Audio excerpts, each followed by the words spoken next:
Hey guys, welcome to another episode of Thinking Like a Bank, where we show you how to think like a bank by using the same strategies and principles that banks use to help you find more financial freedom in your life. I'm your host, Sarah Ibrahim. With us today, I have Anthony Scandariato. He is the co-founder and managing principal at Red Knight Properties. Red Knight Properties is a privately held boutique multifamily and mixed-use real estate investment and property management company with a track record of building and managing portfolios that deliver dependable cash flow and equity upside. Red Knight currently owns, manages, and operates around 800 multifamily units with an asset value of around 100 million up and down the East Coast and works with over 100 passive real estate investors. Anthony, welcome to the show. Thanks for having me, Sarah. It's a pleasure and an honor. Oh, thank you. Yeah, so I'm always, for those who listen to the show, real estate is one of the core principles of financial freedom, both as a passive investor, as an active investor. Well, before we jump into real estate, do you mind sharing with us your background and how you got into real estate? Yeah, absolutely. I actually came from consumer products and retail. I had a startup before I got into the real estate industry, and I actually ended up leaving that company, but I learned a lot. I learned entrepreneurship skills. I learned how to network. I learned how to sell. I learned more than I could, over that 2 year period. Basically, 10 years of experience in 2 years in that startup company. So, but I had other passions and really enjoyed the concept of financial freedom, or at least loved learning about it, and definitely wanted to take advantage of that in my, for my future. And really got hooked, started reading different real estate books, started talking to different people in the real estate industry, and just through networking, ended up landing a position to work for another real estate operator. They were buying all Class A office buildings up and down the East Coast as well. But, I was able to work there, really learn the industry, network, and I started to acquire real estate properties on the side, just from what I was learning there. I felt comfortable in doing my own smaller deals, two families here and there. And, those were on the multifamily apartment building side as opposed to office. So really got hooked to investing in multifamily on a part-time basis, and then ended up meeting my now business partner, and we bought about 70 units just together while I was still, working. He would manage them, and I would kind of give guidance along the way. And those went really well. And then kind of since then, I started doing larger deals, what we call in our industry syndications, where we're, bringing on multiple partners and multiple parties, resources to get bigger deals done. And then we split the profits and we operate it, we manage it. So our partners they have nothing to do with the day-to-day operations. They're just looking for a passive income stream through whether that's monthly or quarterly checks. So that's what we provide. And yeah, fast forward, you hit the nail on the head. We have about 800 units. We didn't start that way. We started small, but that's the core of the business. Start small and then scale up. And yeah, there are many different ways to fund different real estate transactions. I mean, we could probably have a whole episode on that. But you can, obviously cash is one, borrowing against other types of assets that you either own or, have as collateral, using whole life infinite banking policies. That's another way to do it. But yeah, I mean, or, like I said, combining use IRA funds as well, self-directed IRA, solo 401k funds. There's many different ways to fund transactions as well. Got it. Yeah. Now there were some terms I wanted to kind of learn more about. So like operator, who is an operator in this way, in this context? Yeah. So operator really is the boots on the ground, the one managing the asset, managing your investment, because that's a separate piece to that. Asset management is what we call it. And, the operator is who you really look to for your investment guidance. So if you're investing in a real estate deal with what we call them a sponsor as well, an operator or a sponsor, they're the ones, in my case, it would be me and my partner operating the deal, making sure the business plan is being executed, doing what we said we were going to do when we outlined the investment in the first place. That's to make a long story short. And is it also considered like a general partner? Is that the same thing? Yeah, you can call it general partner too. Many different names for it. Yep. Okay. Active partner. Okay, perfect. And then the ones investing are limited LPs or limited partners. And Yep. like you said, it's really just investing in a deal. They don't have to deal with contractors, tenants, property management, none of that. You Yep. guys deal with that stuff. The investors are just limited. Exactly. Yep. They don't have to deal with any of the toilets, termites, tenants, and they don't have to deal with managing. They don't have to deal with leasing. They don't have to deal with maintenance. They don't have to deal with phone calls coming in. Mhm. That's all us. Yeah. And obviously, the only thing they do have to deal with is us. And that's why you said, okay, who's the operator? They're really relying on us. So it's our job to make sure we're communicating and we're doing what we said we were going to do, making distributions on time or when we said we were going to do Mhm. so, communicating where we're at with the business plan. Many different levels of communication need to be understood between the active, the general Mhm. partner, and then the passive limited partners. Would you say that's like the most important thing is the communication between the limited partners and the general partner? Yeah, I would say so, Mhm. 100%. And it's you got to make sure when you're looking to invest in real estate and you don't want anything to do with the three T's, Yeah. and you want to be more passive. Just make sure the operator and sponsor, general partner you're investing with, ask them what their communication processes are like, because there are some limited partners, and a lot of mine don't really care as much now because we've been doing what we said we are going to do, producing.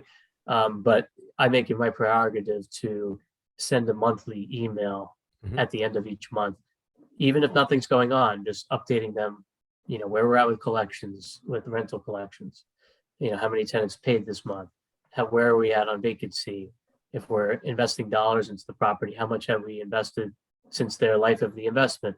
Just kind of, it's good to, and even for us too, it kind of organizes, or at least lets us understand where we are at the end of each month on every single asset where we have multiple partners. So I would, definitely, if I was a limited partner, just ask how often do you communicate, and if that's important to you, because if everything's going well and you don't hear from the operator, that's great too. But personally, I just like to kind of check in every once in a while. Absolutely. And if I'm not mistaken, you guys are operators and property, you have a property management company as well. Yeah, and I kind of glazed over that a little bit. A lot of real estate operators or sponsors, they actually outsource their property management function. So their property manager, whether that's on site or virtual, or leasing agent on site or virtual, is delegated to a third party company. So we don't do that. We actually have infrastructure ourselves. I have a bookkeeper on staff. I have a senior property manager on staff. I have leasing people on staff, maintenance technicians on staff, contractors, that work for us. So everything is in-house and we Mhm. have more control over it. So that's another question I would ask if you're considering investing with somebody. Just what's their organization look like, and how much do they actually have control over, Mhm. versus just relying on, Sarah Ibrahim LLC manager in Yeah. Tampa, Florida, or whatever, and that's where the asset is. And let's say you're up, the sponsor's up in New York City, Mhm. and they're just relying on them. That's a little bit iffy for me. That's why we have built an infrastructure in different states to hire and fire Mhm. people as we please. And then do you manage properties for other operators as a third party property management company? We've always kind of considered that. We Mhm. only operate and manage our properties. We don't want to. Property management is a lot of work. Yeah. We don't want to lose focus with our investments. Those are the most important, and Okay. those come first. Mhm. Maybe at some point, you have to really have scale. Really have scale. I'm talking 5,000 units plus, in my opinion, Yes. to really take on that administrative and overhead burden, and really, in order for that level, it's going to be profitable. But 1,000 units or less, it's for us, it wouldn't be worth our time. Got it. And is it more profitable for the from the investor standpoint to deal with an operator that also owns a property management company? Like in other words, is it, I guess, cheaper for you guys to in-house the property management side rather than It outsourcing it could to be. other company? Okay. Yeah, it's a good question. It could be. I mean, because we obviously charge property management fees too, because we have Yeah. overhead. So we usually are in line if we were to outsource it, or maybe we'll come in a quarter point or half a point cheaper Uh-huh. as if we were to outsource it. So yeah, Mhm. theoretically, it should save money than just outsourcing. But the number one thing, if I was investing in a deal or someone else's deal, and the operator was managing it, that would just make me feel more comfortable than Mhm. just outsourced property management. So more control, I think, it does a really good service, especially for um, operators that have, let's say, 1,000 units or less, which is still where we are. Mhm. It's not small, it's not big, but you still want to develop your track record. And for us, we're not comfortable outsourcing the management. Maybe we will once we get to 5,000 units or 10,000 units, but it's right now it's still building our brand and still building up the track record. So make sure things go smooth. Yeah, one of the keywords you're using that I like a lot is control. I think that's really important when we're managing money, and especially managing other people's money, is control. So that definitely sounds like it's one of the biggest benefits of having an in-house property management company. Now I want to shift into like the types of properties, like the niches. Like what is your primary like specialty of niches of types of real estate properties? Yeah, we invest in primarily multifamily. Mhm. So we're investing in workforce housing, Mhm. typically Class C, Mhm. garden style, walk up 1 to 2 story apartment buildings within an hour or an hour and a half of a major metropolitan area. So, we're usually looking for owners that have owned assets for a long time, maybe generations passed on to the kids. Kids want nothing to do with it. And then therefore they become the motivated sellers. Um, and we're looking for a large you know loss to lease, which basically means Mhm. how low are the rents relative to the market rents Mhm. that we can come in there and professionally manage and push the operations and the rent roll, and obviously increase the asset value, increase the cash flow, because Mhm. then that obviously does that would help us execute on what we're trying to execute return wise and on our business plan. So those are the type of assets we buy. We have a little bit of storage units. We have some like garage units, Mhm. and then we have some mixed use. So we have some retail on the ground floor and then apartments above. But that's only like 5% of our portfolio. Now, I recently heard, like, I don't know where I heard this, but I heard like there's been some changes with multifamily recently over the last like 2 years. Like, what are some recent changes in multifamily from a syndication standpoint? Yeah, I mean, there's been a lot of changes, obviously, since the pandemic first hit, particularly with lending. A lot Mhm. of that has loosened up.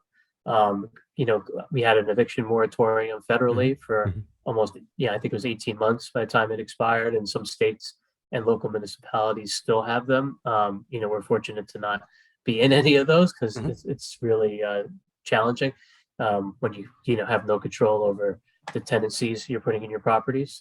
So we're thankfully out of the eviction moratorium. But those are the main changes. I would say, obviously, you need to be careful with your underwriting moving Mhm. forward. Um, Interest rates were very low. Basically, they have been low really for the Yeah. past 10 years, but Yeah. they've been really low. 2020, 2021, they're still low in 2022. That's not going to be forever. So they're going to continue to creep up. So we've tweaked changes to our underwriting, and we always know that at some point we're looking at each investment's going to be a 3 to 5 year hold Mhm. typically, sometimes longer, it depends, but we're always um, forecasting expansion in interest rate rises and cap rates. We don't have to get into that on the show, but Mhm. definitely always looking at inflation and where we think that's going and how does that factor in with our business plan. Um, so a lot of different things. I think it was almost a good thing because now I think a lot of operators are really buckling down and really you know forecasting how they should forecast as opposed to before. Um, seeing some crazy numbers. Definitely things are softening. Now, when it comes to lending, let's say, for example, like it's just use some like even numbers. It's like 100 unit building and it's being sold for like $10 million. I don't know if that's a good deal or not, but let's just say 100 Sure. units for 10 million. And you have like, let's just say 3 million in equity from Yep. limited partners. You would finance the rest, right? Like through a mortgage, the remaining 70%. Yep. Is it like a typical bank like Wells Fargo or like bank, or is it like a special, or is it like a bank that people don't usually use, or how does it work? Like the finding the debt financing part of it. Yeah, and that's another thing the operator, you would rely on the operator to figure out.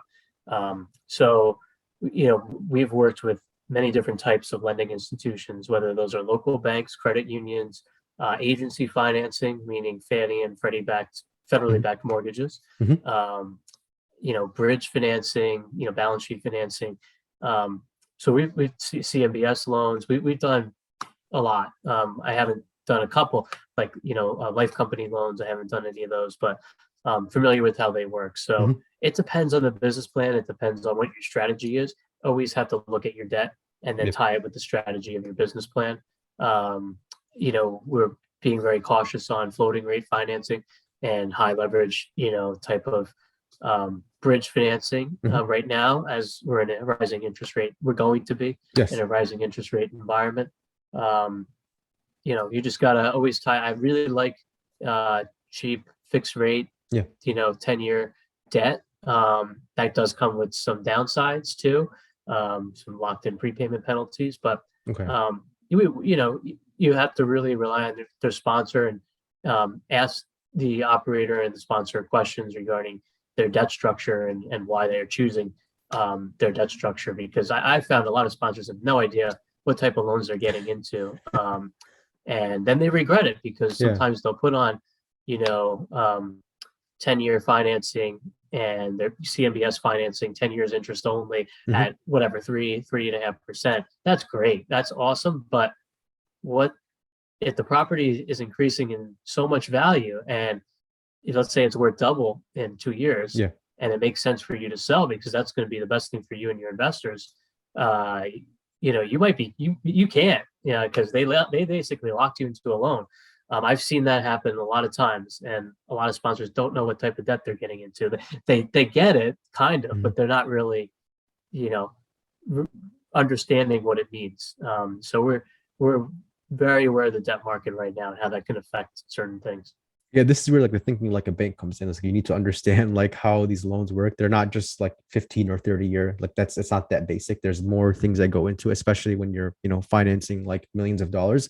And then Sure. which brings me to my next question is, and that is like typically it's a 3 to 5 year hold.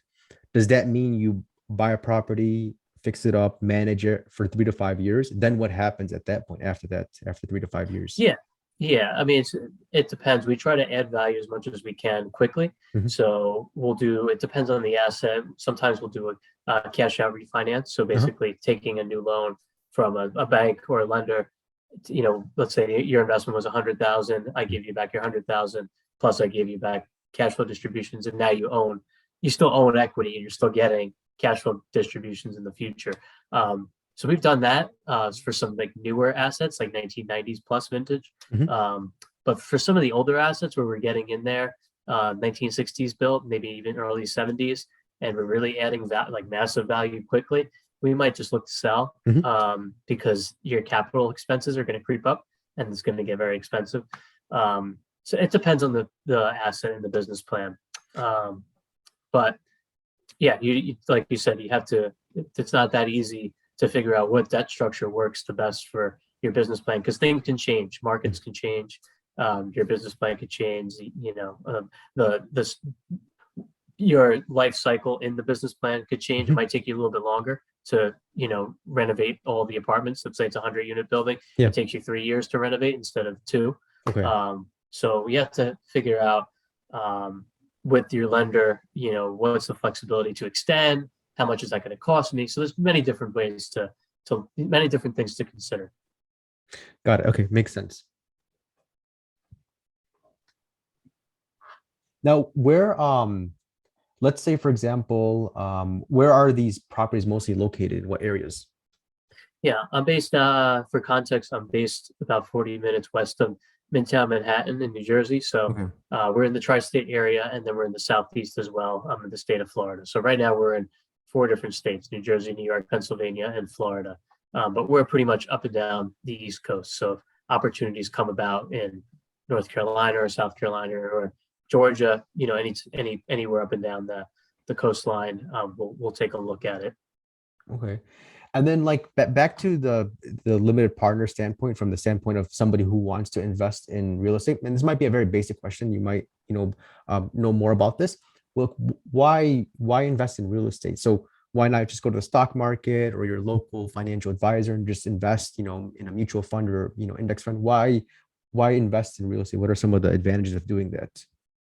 Yeah, I mean, it really depends on what your goals are, Mhm, and then your risk tolerance, and risk tolerance when it comes to liquidity, because real estate is not super liquid. mhm, It can be, but it's really uh, really not designed for that. So your liquidity tolerance has to be, you have to be comfortable with it. You have to be comfortable with, like we said, 3 to 5 year, at least that's what we do, mhm. type of investment. Some are even longer, some are 10 plus years, and you might not care. So, I mean, real estate for me has changed my life, in multiple ways. There's from depreciation to other tax benefits, that you might not even be considering, when you're looking at your really like your net return. Mhm. The ability to act as somewhat of a hedge against inflationary pressures, which is what we're experiencing right now in the United States. Um, and For me, it's less. I'm all about preserving capital and wealth and protecting your principal. So Mhm. I try to limit the downside as much as possible. When you're investing in the market, it changes every day and you have no control over it. At least with real estate, a private real estate deal, you have somewhat control. Or if you're a limited partner and you're investing with the sponsor, you can always just call your sponsors, just ask anything going on with the Mhm. property. With As opposed to the markets, you could just watch the TV and drive yourself crazy all day. So you Yeah. know, it's definitely, I really like having more control over your finances and wealth. That's number one for me. And yeah, like I said, returns, we try to outperform the market. Mhm. Otherwise we won't invest in the deals, because if we can make a 6% return over a 5 year period, that's like the average S&P 500 return Yeah. over, a certain, depends what years you're looking at, but it's that's not attractive. So we always have to beat that, because it's obviously a lot more work for us to get better returns than just passively investing in the market. Got it. And you mentioned another keywords that I liked, protection of principal, and that's another like part of using whole life insurance or using infinite banking. Is that's probably one of the most important things, is protection of capital. It's not so much of getting crazy rates of returns. The returns are very like conservative, as you're familiar with how whole life works and cash value whole life works. But I think key thing you mentioned is protection of principal, which is something that investors need to know more about. And then another thing too is that it's like a lot of our clients are also limited partners in real estate deals. So they leverage their whole life policies, borrow against them, which Yeah. you've probably seen from your investors, and then invest in real estate deals like with yourself and other syndicators. Yeah, no, a lot of quite a handful of my partners, investors, have used vehicles like the whole life policy. That's why I mentioned it. Yeah. They can, borrow off of that at a very low rate, Yes. typically, and basically, obviously, pocket the difference and then use it, especially if there's liquidity events that happen in real estate, pay back the policy, and then reinvest it in another deal. So it's pretty amazing how you can um, almost, so what I'm looking for, spring roll or whatever, roll forward your wealth, just from using what you already have, and you might not even have thought of using something like a whole life policy to help grow your real estate portfolio, and you might be sitting on a lot of cash value and Mhm. not that much cash, but you want to get involved in real estate. So people should start thinking about that more too. Okay. And then Anthony, my last question is actually two more questions. So one more, do the investors have to be accredited investors to work with you? Yeah, it depends on the deal. The short answer is no. There's various SEC requirements Mhm. that we definitely follow. Yeah. Some deals are smaller than others, and we don't. There's investor limitations with number of people, and 506B versus 506C. Mhm. A lot of ours are actually pretty much all of our deals are 506B, which basically it's investments that I don't really show a lot of people. I show my network that I've Yes. cultivated a relationship with and Mhm. I've known for sometimes years. So I don't blast it on LinkedIn. I don't do any of that. That's different. That's a 506c. So Mhm. yeah, so it depends. 506, usually 506c's are limited to accredited, 506b's aren't, but Mhm. there are still other certain limitations and guidelines we have to follow. Yeah, the way I remember, and correct me if I'm wrong, between 506B and 506C is B like your best friend, right? And then C Sure. is, yeah. That's an easy way to look at it. Yeah. Yeah, for some reason, yeah, that kind of resonates. And then Anthony, my next question is our last question. How can listeners connect with you and learn more about you? Yeah, appreciate it. We have a ebook on our website. It's called How to Leave Your 9 to 5 Through Investing in Real Estate. And you can go to our website. It's called redknightproperties.com, Red Knight with the K. You can download, it'll pop up. I'll give it to you for free. Just put your name and your email. And then once you get that email, it'll have my contact information on there as well. But we have a podcast as well called Mhm. Discovering Multifamily, which Sari was actually a guest on. So Mhm. definitely check out his podcast. Was probably an earlier one. So yeah, check that out. It's on iTunes, Spotify, whatever. And yeah, you can find me personally on LinkedIn, Facebook, Instagram, Twitter. My name, Anthony Scandariato, or my company, Red Knight Properties, on all those handles as well. Perfect, Anthony. Thank you so much for joining us. I'll add in all the links you mentioned in the show notes below, and I'm looking forward to having you back on the show. To learn more about what we do and how we can help you grow more wealth, please visit www.finassetprotection.com. That's FIN assetprotection.com. The topics presented in this podcast are for general information only and not for the purposes of providing legal, accounting, or investment advice. On such matters, please consult a professional who knows your specific situation.